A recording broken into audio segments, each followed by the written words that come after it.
First one is Putin. Okay, and there was a call, and both Putin and Trump say it went well. That's what they're always going to say. I know that. And that's not being cynical. This is the way the game is played. Call was about Ukraine and trade and all that stuff. I'll get to it. I'll get to the what we know and how we know it, of course. But perhaps Trump's biggest frustration is the deportation process. So he believes that he, as president, should be able to deport anybody in this country illegally, across the board. Shouldn't have to answer to judges or any of that. Okay, now I said very early on, you'll remember it, this was going to be a problem for Donald Trump. I said it when he was running, okay, because you're up against what they call due process. And I'm going to explain all of it to you. And it's not debatable.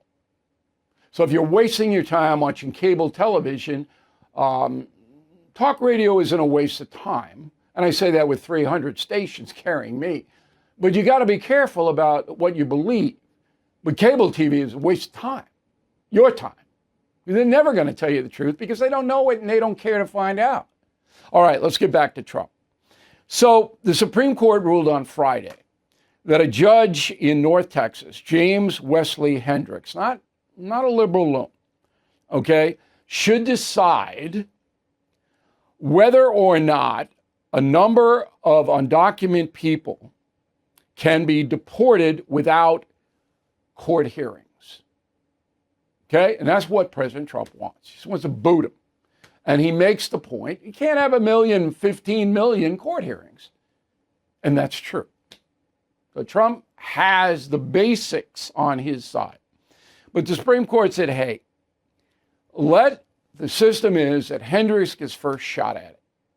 And then if the Trump administration doesn't like how Judge Hendricks rules, then you appeal up to the Supreme Court. So they'll probably get it back if Hendricks sides with the undocumented people. All right?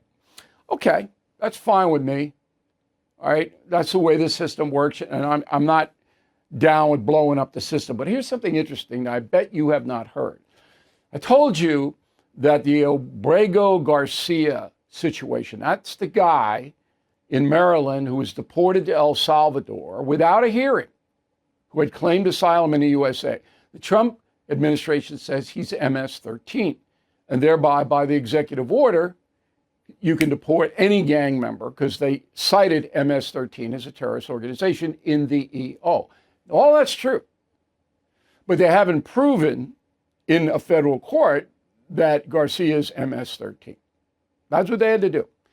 So the Supreme Court said, and you'll remember this if you followed the news, the Trump administration had to facilitate bringing him back. The president said, no, we're not going to do it. We can't do it. And there were a million excuses. I said, going to hurt you. Supreme Court cited that in its ruling on Friday. And I'm telling you, you need these justices on your side, Mr. Trump.